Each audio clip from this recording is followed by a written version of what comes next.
Լսել եմ, որ ալկոհոլը նպաստում է ուժեղ գրգռմանը և սեռական ակտի երկարացմանը։ Երբ ես ալկոհոլ եմ օգտագործում, շատ շուտ եմ գրգռվում, բայց վերջերս սկսել եմ ուշ հասնել օրգազմի։ Ինչ խորհուրդ կտաք։ Ալկոհոլի չափավոր օգտագործումը իսկապես կարող է բարերար ազդեցություն ունենալ սեռական ակտիվության վրա, բայց իհարկե սա միանշանակ չէ։ Նախ մեծ նշանակություն ունի, թե ինչ ալկոհոլի մասին է խոսքը, և երկրորդը, թե ինչ ինտենսիվությամբ է այն օգտագործվում։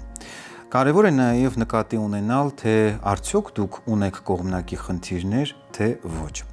Այնուամենայնիվ, եթե խոսքը գարեջրի մասին է, ապա այն համարվում է սեռական առողջության լրջագույն թշնամին և ի հեճուկս տարածված կարծիքի, թե գարեջուրը միմիայն նպաստում է սեռական ակտիվացմանը, պետք է հիասթափեցնեմ և նշեմ, որ գարեջրի պարբերաբար օգտագործումը միմիայն տղամարդուն զրկում է տղամարդկությունից։ Գարեջրի չարաշահումը հանգեցնում է տեստոստերոնի նվազմանը, տղամարդկանց մոտ նկատվում է այսպես կոչված կանացի ճարպակալում, մասնավորապես կլորիկ ազդրեր, կլորիկ որովայն և արդյունքում շատանում են այսպես կոչված իգական հորմոնները։ Հետևաբար մեծ նշանակություն ունի, թե ինչ ալկոհոլի մասին է խոսքը։ Նույնը չեմ կարող իհարկե ասել գինու մասին։ Ապացուցված է, որ գինու փոքր դոզաները